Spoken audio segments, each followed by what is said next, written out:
Hey, what's up, y'all? Y'all know my slogan. I don't know it all, but I know what I've been through. Now, once again, Quando released another 6-minute clip of him being interviewed by Angela Yee discussing the unfortunate night that King Von was killed, right? And last video, which was part 2, grossed 2.5 million views in less than 24 hours, y'all. Which is crazy. That just goes to show how much people are actually invested in this whole situation still. And everything took place back in November. So I'm also assuming Dirk is going to speak out about it as well, because a few days ago he posted on his story, IG, Instagram, and asked who's the treacherous blogger or whatever. So I'm assuming he want to give his side, to them, and whoever get that interview, their numbers is going to go up, because once again everybody's so invested in it. And let's face it, Dirk is a bigger artist than Quando right now, like publicly, as far as like noticeably wise or whatever the case may be. So I know the numbers is gonna go through the roof. So if Quando doing 2.5 million,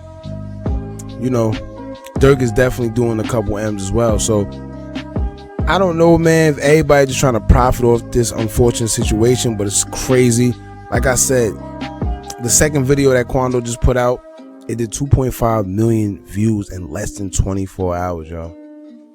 So I'm gonna leave the links to the last 2 videos I did on the previous 2 clips he released in the description below, so you guys can get caught up. Now, in the meantime, before I start this video, make sure you like, comment, share, and subscribe if you aren't already, and join the Anonymous gang, just so you can keep up with all this content, because I swear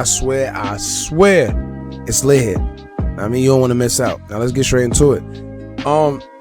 Pretty much in this interview, part 3, he spoke on his relationship with NBA Youngboy, and he explained how he could ask NBA Youngboy for whatever and he'll get it no matter what it is. He went as far as saying if he need 500,000, that NBA Youngboy would give it to him with no sweat.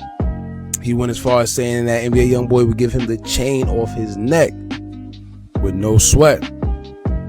He also expressed how NBA protects him even behind the scenes through a lot of things that a lot of people don't even know about. And he said that the internet just be making up false narratives about NBA Youngboy. I guess he's trying to make it seem like the people who they say NBA is beefing with be lies, and how artists really just be mad at him and Youngboy mainly because they don't rock with nobody and they don't want to be friends and cool with nobody. They don't want to do no features. He went as far as saying that rappers be hitting up NBA Youngboy to do features, and he double. He just don't want to rock with nobody. He to himself. So he's saying that's the reason why he feel that people are just mad and envious of him. And I don't know, man. I'm gonna assume that he tried to equate that whole situation with King Von and NBA Youngboy into what he feel happened, why they got beef, but that's not what it is. That's clearly not what it is. And everybody that know that King Von and NBA Youngboy, they whole beef started off with the whole pictures with NBA Youngboy's ex, Janaya, Michelle, whatever her name is. We all know that. Well, actually, matter of fact, let me pump my brakes. I found out recently, right, that the whole reason this whole ordeal started between NBA Youngboy and King Von, it all stemmed from a 2018 Instagram live video that King Von did, where he was listening to NBA Youngboy's single "Play With Us," and then he said in the live, he said this. He said, "The F Youngboy talking about on his song, bruh." Then he said Von is over her. He talking crazy. King Von said that he not even like that. He on his now. He said you got caps in your rap. So pretty much he's saying that NBA Youngboy be lying in his raps. He not really built like that. And I guess being from Chicago and really being on that type of time, dudes take that kind of stuff serious because it really go down out there. So I feel like if I was out there really going through the trenches and really putting that work, maybe I would feel a way too, hearing somebody just lie about rapping like they really about that. We can say this too. NBA Youngboy been caught with guns. Back to back to back. This last incident, I'm surprised they even kept him, but they did. But before this incident, I think the FBI raided his house and found guns, and they still didn't hold him. So like I said, it's a whole big thing with that. Now fast forward, after that whole situation started, I guess that sparked a little bit. NBA and Vaughn were throwing subliminals at each other all over social media and songs. And then fast forward, King Vaughn was seen out with his ex, Janiyah Michelle. They was all booed up. King Vaughn made it seem like they was only doing music. Janiyah, of course, Janae, whatever her name is, she made it seem like it was all just for music purposes too. But the way them pictures look, they knew what they was doing. It's sort of like that whole Tupac and Faith Evans situation where the pictures was a little too close for comfort for me to be believing that y'all didn't just do anything. So that's where that beef stemmed from. So with Quando saying that people making up beefs with NBA for no reason, that was clearly false. He also stated that he never had a problem with King Vaughn and didn't even know that they was beefing with each other. So he don't even know why the situation escalated or he got punched in the face. He don't know why any of that happened. That's what he making it seem like he don't know why any of this happened. And this is the part that I don't understand. Because he's so caught up in trying to play the victim that he's forgetting common sense. You mean to tell me that you don't know why King Vaughn punched you in the face?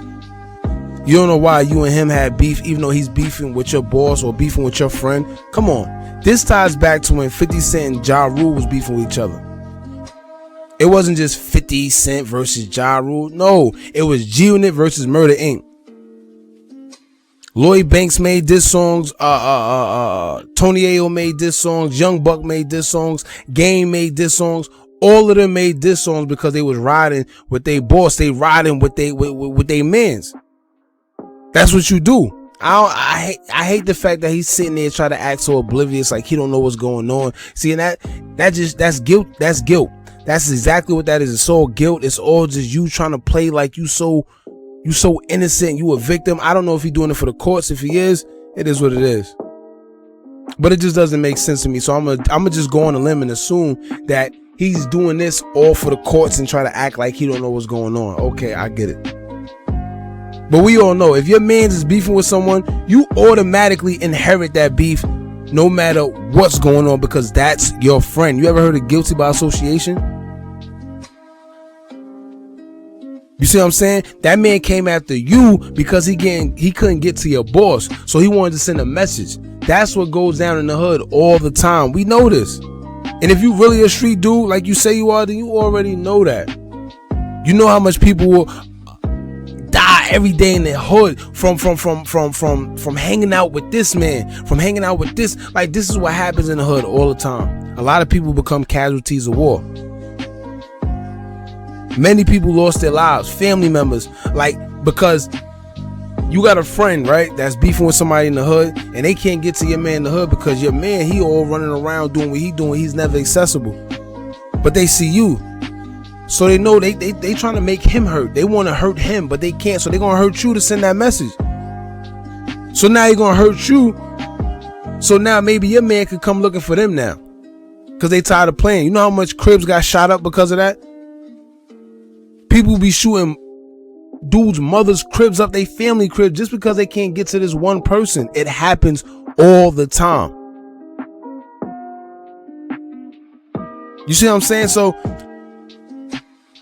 I don't know, with him just acting like he's so oblivious and he don't know what's going on, that kind of got to me at first, but it is what it is. I know exactly what he's doing. I'm gonna just assume and chalk it up that it's for the court, so it is what it is. That pretty much what it was for this video right here. He was just explaining his piece with him not knowing what's going on. The NBA YoungBoy. Oh, matter of fact, before I end the video though, I found the end of the interview interesting more than anything. Out of all the clips, I found the ending of this one interesting because he said this. He said, look, quote, people are not focusing on the real. They don't care about the real. Or people just don't like me or us that much to the point to where they know the truth, but they just don't want to face it. That stuck out right there like a sore thumb.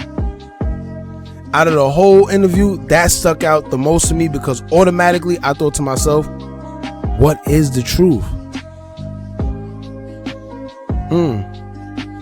What's the truth? Like, what's the truth? Maybe it's just my curious mind that's always so critical and listening to the gray areas more than the black and white. You know, when I converse with people, I listen more to the things they don't say rather than the things that they do say. If that make any sense to y'all.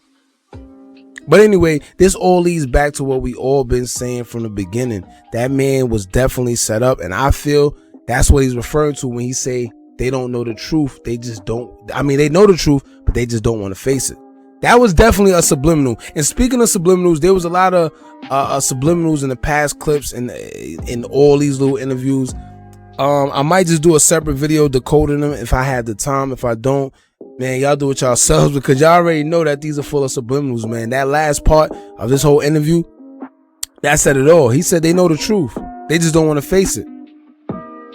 So that should tell you it all right there, man. Anyway, let me know how you feel about this interview in the comment box below. Let me know if y'all believe anything he was saying. Just let me know how y'all feel about the whole interview period, man. The whole little series. They got a 1, part 2, part 3. I'm assuming that this one's probably going to be in the millions too. Like I said, these guys just profiting off this whole situation. It's unfortunate, but it is what it is, man. Let's just see how this whole thing unfolds. Anyway, don't forget to like, comment, share, and subscribe. Hit that bell so you're notified every time we drop new content. And remember, as long as y'all keep on watching, I'm going to keep on dropping. And I'm out.